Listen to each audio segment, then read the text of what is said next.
GCCI के president हमारे Shri Ramesh Shah ji, vice president Shri Rohit Patel जी, श्री समीर पटेल जी, miss भाग्यवेश सोने जी, समीर पटेल जी, विजय शाह जी, उपस्थित मित्रों, काफी कुछ कह दिया गया है। मैं समझता हूँ इसमें बाकी कुछ शेष बचा है ऐसा लगता नहीं। शाह जी ने बहुत ही जिसको कहना चाहिए बड़े बड़े बड़े शब्दों में जो प्रशंसा की, कभी कभी लगता है कि प्रशंसा सुनना सबसे कठिन काम है। सबसे बड़ा कठिन काम यही है, लेकिन उसका एक लाभ भी होता है। लाभ ये होता है कि जितना कुछ कहा गया है, सेल्फ इंट्रोस्पेक्शन करने के बाद पता लगता है कि उतना भूखे नहीं हो तो उतना बनने की कोशिश की जाती है।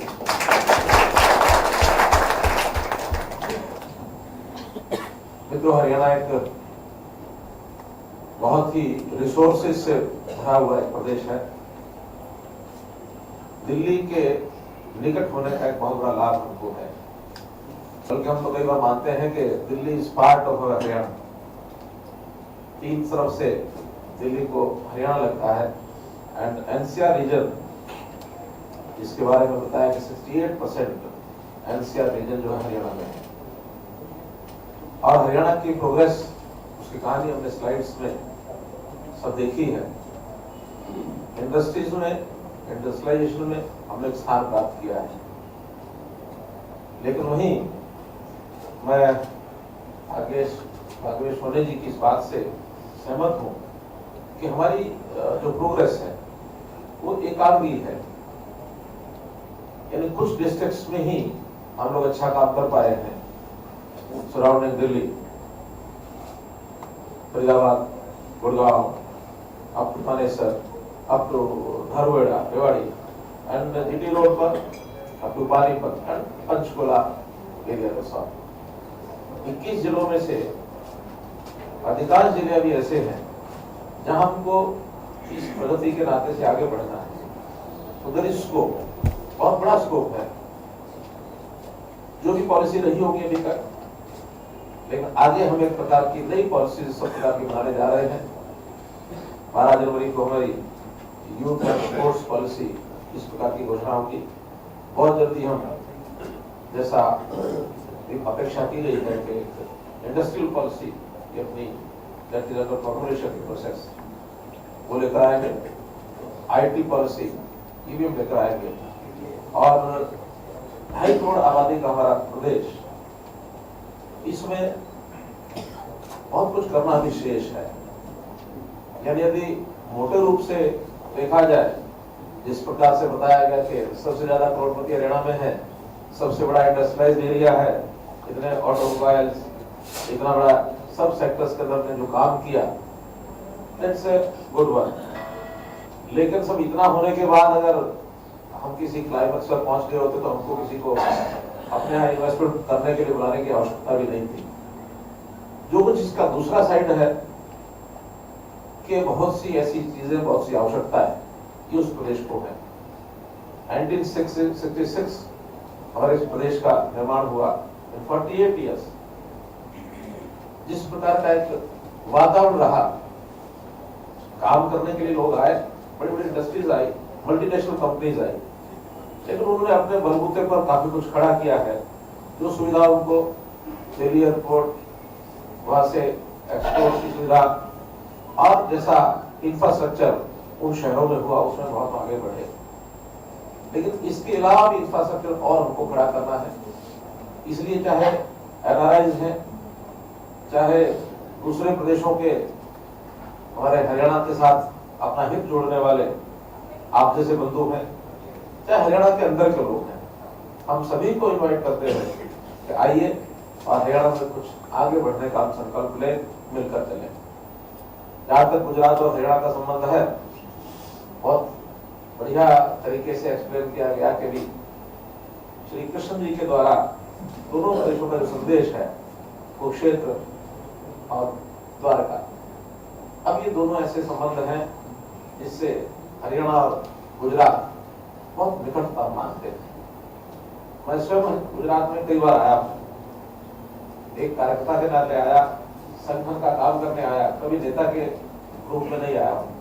चाहे वो अहमदाबाद के गठबंधन का चुनाव 1998 का हो, चाहे 2002 में जो असेंबली इलेक्शन उसमें भुज क्षेत्र में जिस भूकंप की बात की गई उस समय की बात हो, संगठनात्मक बैठकें पोरबंदर है, राजगढ़ है, अमरेली है।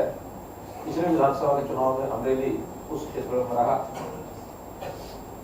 संयोग से अपने प्रधानमंत्री श्रीमान नरेंद्र भाई मोदी, इनके साथ ही मुझे 5 साल इकट्ठे काम करने का अवसर मिला। मैं जो हरियाणा का मुख्यमंत्री था उस समय उनका केंद्र पंचकुला यानी हरियाणा में ही था, वो नॉर्थ की 5 स्टेट्स का काम एज इंचार्ज पॉलिटिकल ऑर्गेनाइजेशन, उस नाते से इकट्ठे काम करने का मतलब लगा। बहुत कुछ सीखा हमने, नरेंद्र भाई से सीखा। गुजरात में आने के बाद बहुत मित्र यहाँ जो मिलते रहे हैं, उनमें से कुछ यहाँ उपस्थित भी हैं, और कुछ जानने को मिला। और मन में कभी विचार आता था कि हरियाणा इस प्रकार से आगे क्यों नहीं बढ़ सकता, हमारी सरकार ऐसा क्यों नहीं कर रही। अब ये अलग बात है कि करने का मौका मिला है और निश्चित रूप से विचार जो आए थे उसको पूरा करने का मन में संकल्प भी है, इच्छा शक्ति भी है, लेकिन सबके सहयोग के साथ हम लोग आगे बढ़ पाएंगे, ऐसा मेरा मानना है। हमारे यहाँ स्कोप एग्रीकल्चर स्टेट होने के नाते एग्रीकल्चर का बहुत बड़ा स्कोप है। भले ही वहां का किसान मेहनती है, लेकिन उसका टेक्निकल स्किल अभी उतना बड़ा नहीं है जिसके कारण से हम वहां उसको एक बहुत अच्छी पोजीशन पर ला सके। किसान सामान्य रह गया भाई। हम भले देश में, दुनिया में, देश में सेकंड स्टेट है जो फूड ग्रेन्स के नाते सब्सक्राइब करते हैं, लेकिन तो भी किसान की जो स्थिति है मिजरेबल। हम चाहते हैं कि हम क्रॉप रोटेशन को लाए, फल फूल सब्जी मेडिसिनल प्लांट्स, इसके ऊपर लागत है, नई टेक्निक, नए इरिगेशन के सिस्टम, नए केमिकल फर्टिलाइजर्स का कोई ना कोई अल्टरनेटिव देकर, क्योंकि इसके कारण से वहाँ के जो हेल्थ प्रॉब्लम है बहुत खड़ी हो रही है केमिकल फर्टिलाइजर के यूज के कारण से। तो ऑर्गेनिक फूड सिस्टम, इसके ऊपर हम बहुत अपना ध्यान केंद्रित किए हैं कि इस प्रकार कैसे करें। पशुपालन में हम वहाँ के सामान्य व्यक्ति का जो एक जीवन यापन का स्तर है, तो खास करके गौ पालन करके और गौ दुग्ध, इस योजना को आगे बढ़ाने वाले हैं। और उसमें भी गुजरात के साथ हम कोई ना कोई अपना अंडरस्टैंडिंग सिस्टम बनाएंगे, ताकि यहाँ की गिर गाय, हमारे वहाँ भी अपनी नस्ल देसी नस्ल है, लेकिन गिर गाय का जो एक वहाँ पर एक स्कोप है वो काफी अच्छा है, क्योंकि गिर गाय का दुग्ध उत्पादन, और उसके साथ ही एक सिस्टम से अमूल जैसे हमारे इस जो यहाँ एक संगठन बना है कोऑपरेटिव संगठन, उसके साथ भी हम मिलजुल करके और अपनी चीजों को काफी आगे बढ़ाएंगे।